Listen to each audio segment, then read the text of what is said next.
This program is brought to you by Link TV for educational and non-commercial use only.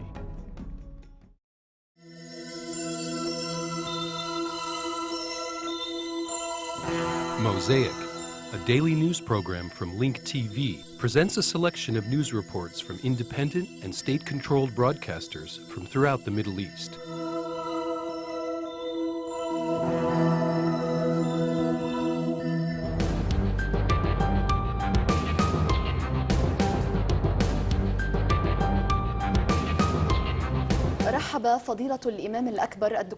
The Grand Imam of Al-Azhar Mosque, Sheikh Mohammed Sayyid Tantawi, has praised U.S. President Barack Obama's speech to the Muslim world.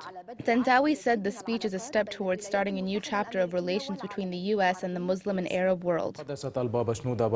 Meanwhile, Al-Baba Shenouda of the Coptic Patriarch of Alexandria expressed hope that the promises Obama made in his speech will help achieve peace in the region and throughout the world. The U.S. President Barack Obama's historic speech to the Muslim world from a podium in Cairo University was comprehensive and conclusive. Obama addressed sensitive issues that have been troubling the Muslim world for a long time. The speech was welcomed by members of the Islamic Research Center and members of the Egyptian Church.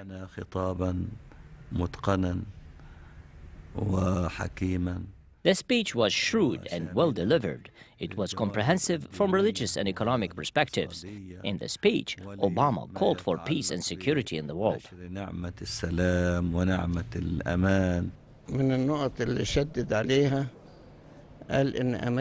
The speech stressed one point in particular. Obama stressed that the U.S. is not the enemy of Islam. He stated, "I'm Christian and my father is Muslim." He said his name is Barack Hussein Obama. Obama's speech about Palestinian aspirations, the Arab Initiative, and peace has given a good impression of the new direction of the U.S. administration. We as Muslims living in the East may find it difficult to understand the scope of U.S. mediation, especially in regards to the Palestinian issue. However, if this U.S. initiative will eventually lead to granting the Palestinians the right to live in their independent state, then we welcome it. Reactions to the Obama speech have varied throughout the Arab world. While some welcome the U.S. initiative, others believe they are merely empty promises. With this speech, Obama wants to open a new chapter in relations with the Muslim world. The U.S. wants to reach out and cooperate with Muslims in making efforts towards achieving peace throughout the world. Obama has displayed good intentions for dealing with the world's issues, especially those in the Arab and Muslim world. However, these efforts must be translated to action on the ground by employing new principles in accordance with resolutions of the international community without exception. From the city of Islamic Ba'uth, Sayyid Zayed, Nile TV, Egypt. Political circles in Egypt confirmed that Obama's speech was important in terms of specifying the new American strategy towards the Middle East. Political analysts also praised the partnership that was offered by Obama to many Muslim countries and his support to development and women's rights.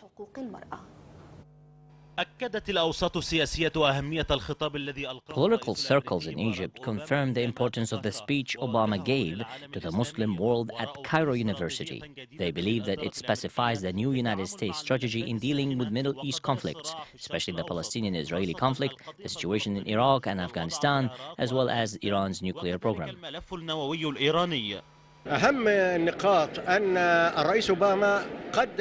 The most important points are President Obama's wonderful defense of Islam, its history, and traditions. He confirmed his support of a two-state solution and reiterated his rejection of Israeli settlements, saying that the final political settlement must be made in consideration of both Palestinian and Israeli interests.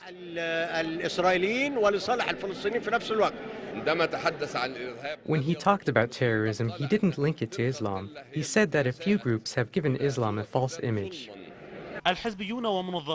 Political parties and civil institutions welcome Obama's speech and his call for partnership with the Islamic world, as well as his opposition to the possession of weapons of mass destruction by some countries.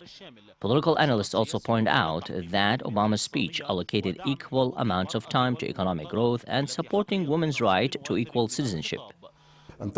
In his speech, he also talked about the freedom of religion and women's rights, including the right to hold public office.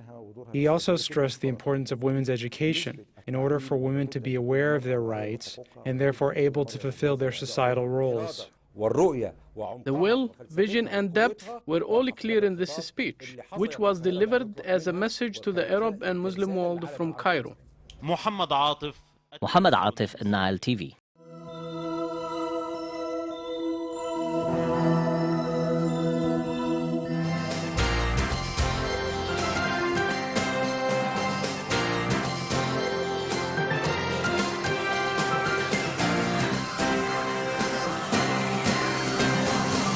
Joining us now to comment on possible perspective on the speech from the Arab world, his Middle East expert, Dr. Jonathan Spire. Dr. Spire, thank you for joining us, as always. How will the Arab world respond to the words describing U.S.-Israeli relations as unbreakable? I think with not a great deal of surprise, of course. I think nobody, particularly in the Arab world or anywhere else, expected that President Obama would make any kind of a declaration which would, in a really radical way, depart from the traditional and known stance of America's very close relationship with Israel. I think that everybody expected that would be the speech will be within those parameters. And I think within those parameters, there's already been a certain number of quite positive responses from a number of Arab governments and bodies saying that they're encouraged by the words, and now let's see what happens with the deeds. I think it's likely to be the case that that's going to be the kind of thing we're going to be hearing from the more moderate side of the Arab world. And then amongst the more extreme forces, there will be a rejection of the speech.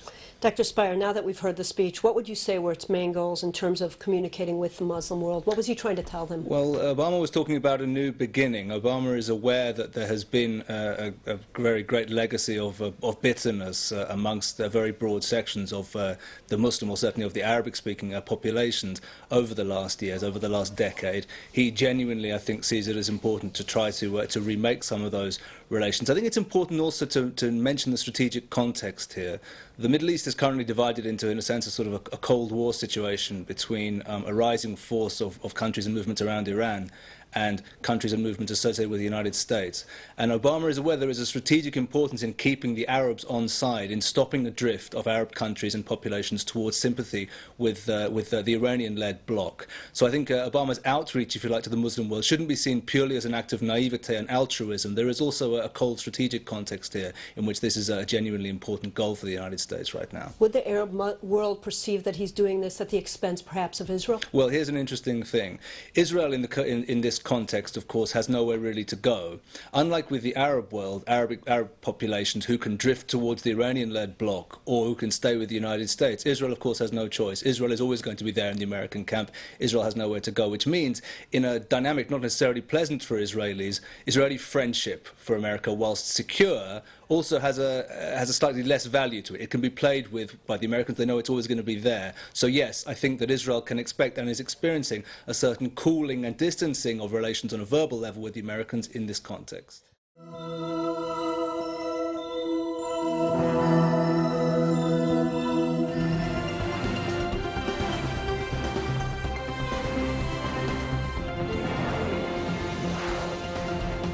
Palestinian resistance movement Hamas has been reacting to President Obama's address in Cairo, saying it shows change but has contradictions.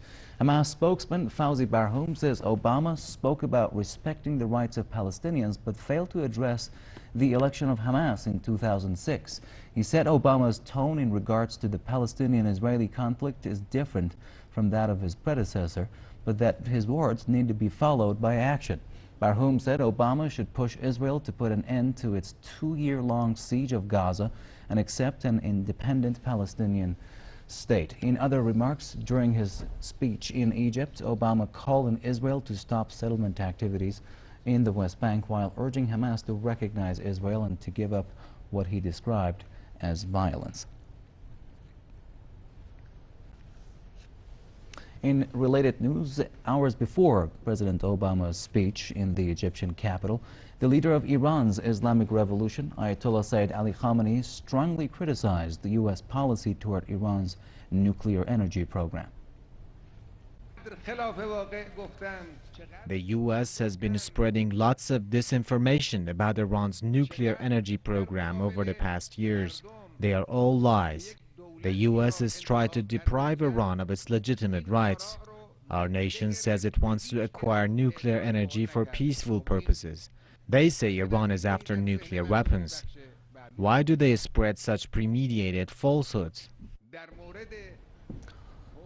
Ayatollah Khamenei said Islam forbids the development and stockpiling of nuclear weapons. He made the remarks at a ceremony in commemoration of the passing of Ayatollah Khamenei, the founding father of the Islamic Republic.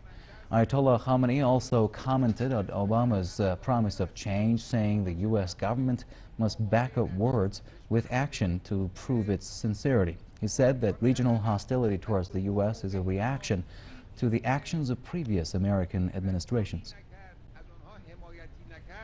The U.S. has ignored the rights of the Palestinians while fully supporting Israel.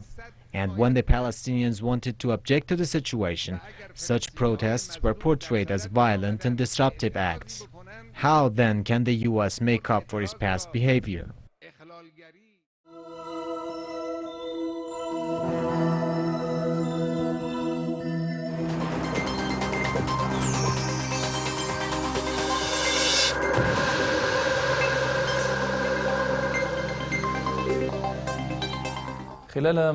During a peaceful march that was organized in Jerusalem, nationalist and religious leaders confirmed their rejection of the decision to annex East Jerusalem to Israel. They repeated their unequivocal refusal for settlement policies and racism that the occupation authorities practice against the residents of Jerusalem. This march coincided with marches organized by Israelis in various areas in Jerusalem in celebration of what they called the anniversary of the reunification of Jerusalem. Dozens of Jerusalem residents, accompanied by nationalistic and religious figures, gathered at the Damascus Gate in Jerusalem in a march where they confirmed their rejection of the initiative for the unification of Jerusalem, which the Israelis are celebrating at this time. The residents confirmed that East Jerusalem must be the capital of the future Palestinian state, as they expressed their frustrations about occupation policies working against them, represented by the settlements, home demolitions, and practices of daily political, economic, and social oppression. It is known that Israeli leadership and politicians have always said that all of Jerusalem is theirs and that it is the eternal capital of Israel, refusing any political settlement that will surrender East Jerusalem to the Palestinians. This is what the head of the occupation municipality of Jerusalem recently confirmed.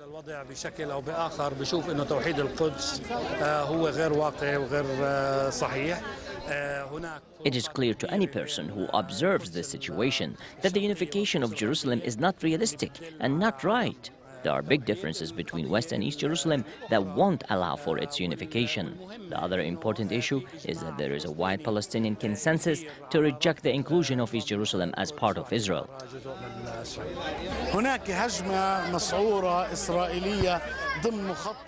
The fascist government in the Israeli state has a frenzied plan to attack what they call the municipality of Jerusalem in order to carry out and continue the implementation of plans to ethnically cleanse Jerusalem. The objective is to evacuate the city and empty it of its indigenous Arab residents and to alter its modern, national, cultural, political, and religious identity and replace it with a fake Jewish identity.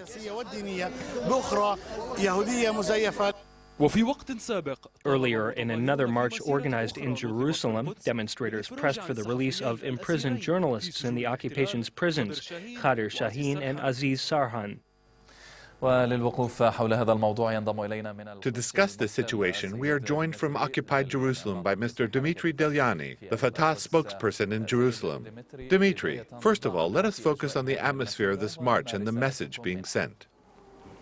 مساء الخير. أولا هذه المسيرة التي قام بتنظيمها الفعاليات والقوى الوطنية. Good evening. First of all, this march that was organized by nationalist forces sent a clear message. This message is that even after 42 years of occupation, those of us in Jerusalem are still holding tight to our Palestinian identity, our national identity, our political rights, our human rights, and that 42 years of occupation and fascist practices have, by no means, succeeded in giving this holy city a false Jewish identity. في أن تصبغ هذه المدينة المقدسة بصبغة يهودية ترفض الآخر. This city retains a Palestinian, Islamic, and Christian character which can be felt in its air, earth, and stones. Today, we see the major contradictions and more evidence of Israel's failure to impose its sovereignty, or what it calls its sovereignty, over Jerusalem. Today, the world recognizes Jerusalem purely as an occupied city. It does not recognize Israel's claims of sovereignty over it. Today, when the settlers come to visit Jerusalem, they have to come in convoys protected by Israeli security forces. They make quick visits to the Wailing Wall and then they disappear to their nearby settlements. Today, if you walk in Jerusalem, you will see and feel the national spirit of the Palestinian citizens of Jerusalem who have suffered but have been steadfast against the injustices and the repression of their rights for 42 years.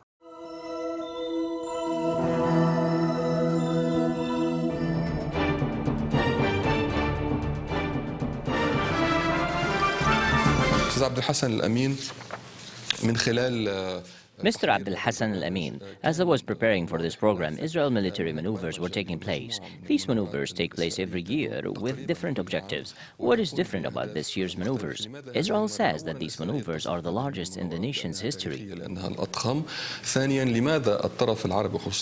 Also, why is Hezbollah warning that something is being planned even while these maneuvers were taking place? Of course, the objectives are political, not military. If one wants to achieve military objectives, such as launching an attack, there's no need for military maneuvers. These maneuvers have two main objectives. Israel is trying to generate public support for the army. This is needed after what was considered an Israeli loss in the 2006 war against Lebanon.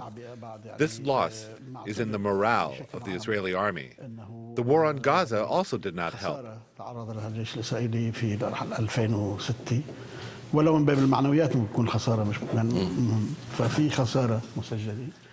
The ongoing maneuvers, such as the civil defense maneuvers which covered all the country and included tests on all kinds of weapons. The Israeli government is trying to create the impression that Israel is ready.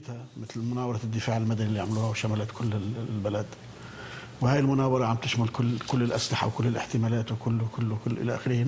يعني هن عم بيحاولوا يعطوا The objectives of these maneuvers are to raise morale and other practical considerations. The morale objective is to generate support from their citizens and society for their army, and they are trying to affect us negatively. It is clear that the maneuvers are not routine. There's something exceptional.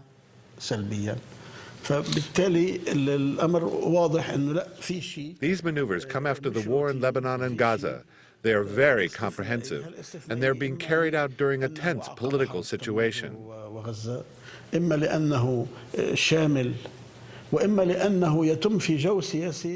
Considering that Israel has always been saying that it is concerned with the Iranian nuclear program, these three things show that these maneuvers are not routine. Sometimes they send out messages of reassurance that are then only to be contradicted by statements from other officials, as if the Israelis are saying, forget about the message of reassurance that we have sent. Therefore, the maneuvers are meant to generate public support for the army and lift their morale and organize the internal front.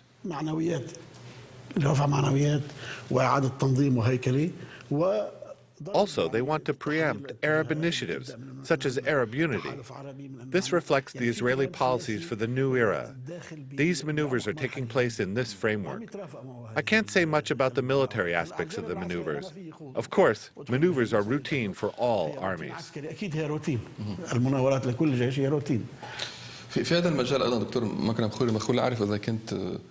Dr. Mukarram Khouri, do you agree with what Mohammed Hassan says, that Israel is also sending political messages to Iran, Hezbollah, and the region, as well as the United States, about the new political and military policies of the Israeli government? What do the Israelis think about these maneuvers?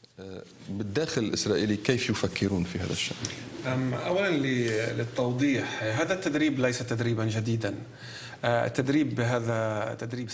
To clarify, these maneuvers are not new. These maneuvers are carried out yearly. I want to remind the audience that the last military maneuvers took place in April 2008. يعد من أكبر التدريبات العالمية لأن إسرائيل هي أيضا أكبر لديها. It is one of the largest military maneuvers in the world because Israel has the sixth largest army in the world. It also wants to dominate the Middle East. The maneuvers are routine, but they are intended to restructure the Israeli internal front. لربما قليلا إعادة الهيكلة مثلا على سبيل إعادة الهيكلة. They want to strengthen what they call the authority of national emergency, which was established 1 year after the war on Lebanon. والتي أنشئت بعد عام من الحرب على لبنان. This is the authority that organizes these maneuvers, which include civilians.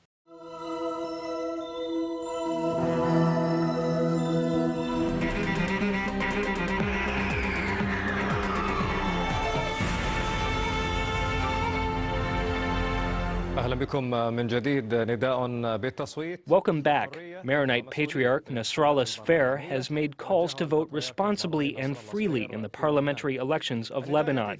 Observers have confirmed that the Christian vote will be critical in the upcoming elections.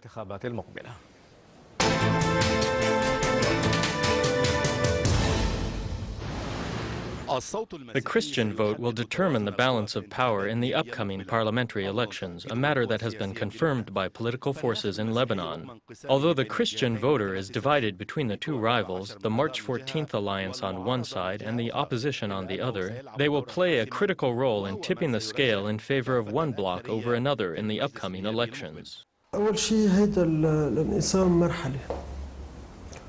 This division is temporary and will quickly end because the Christians are fully aware that there is no other choice than to unite, and this is what they are going to do, God willing, at the election booth on June 7th.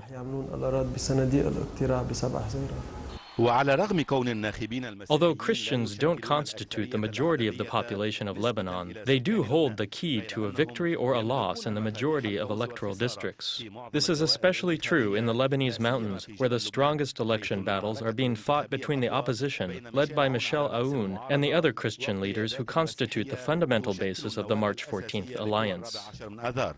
The Free Patriotic Movement Party is going to win a significant portion of the votes.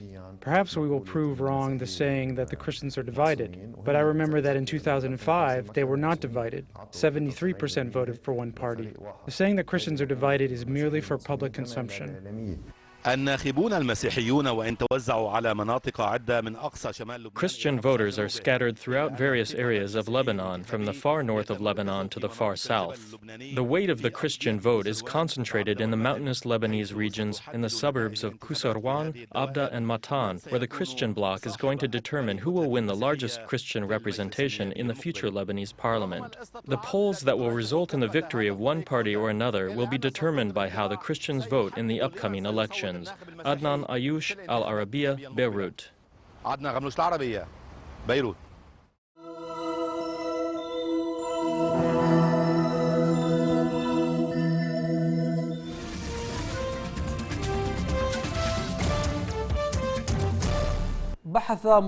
Sudanese presidential advisor Ali Abdallah Massar discussed with officials from the municipality of Kilmando in the northeast state of Darfur the efforts aimed at solving the Darfur plight.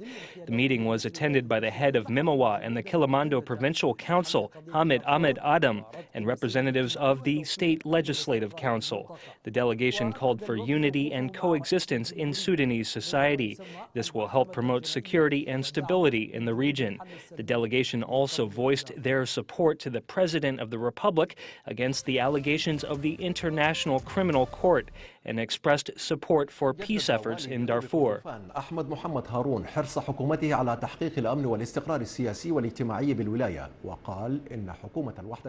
The war-torn region, which has come under frequent attacks by armed movements in the state of southern Darfur, is witnessing reconstruction efforts aimed at rebuilding the infrastructure as well as the health projects.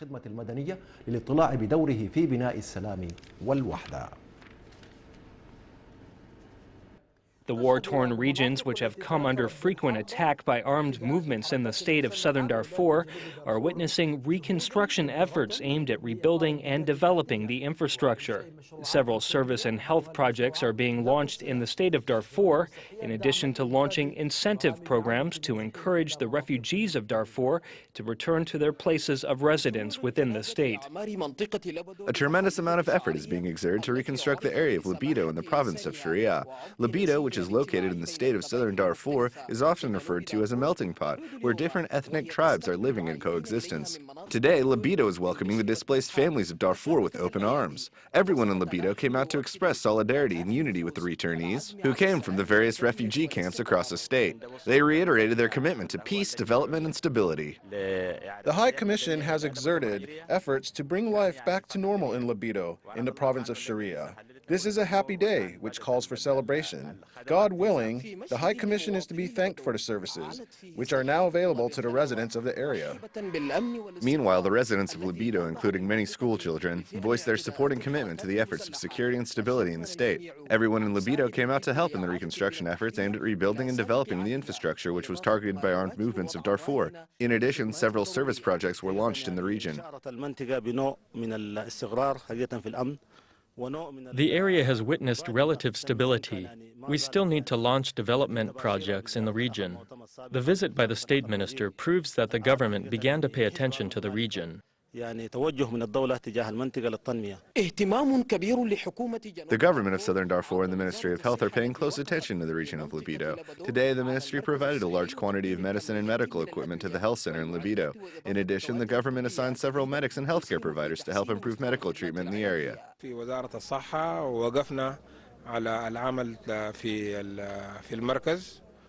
We at the Ministry of Health visited the health center in Libido. We are committed to providing the best health care possible in the area.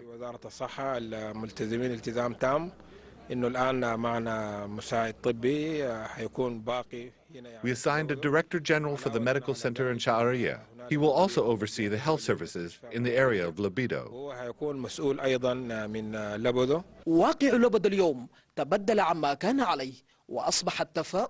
The situation in Libido is much different than before.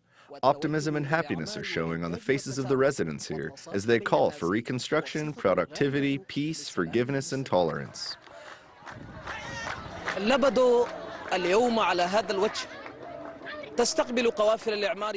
Libido continues to receive the caravans of reconstruction and development, with everyone calling for peace and stability.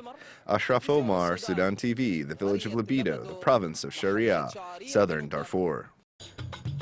Get more news about the Middle East online at linktv.org/Mosaic.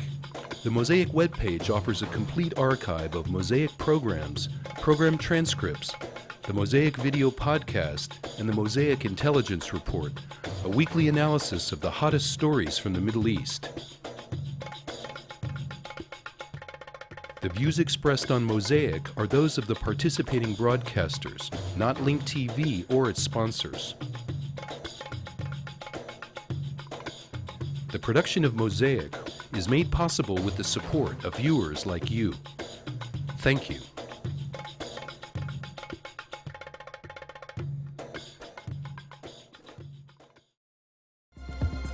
This program is brought to you by Link TV for educational and non-commercial use only. Link TV is the only U.S. network dedicated to global and national news, uncompromising documentaries, and diverse cultural programs. Programs which connect you to the world.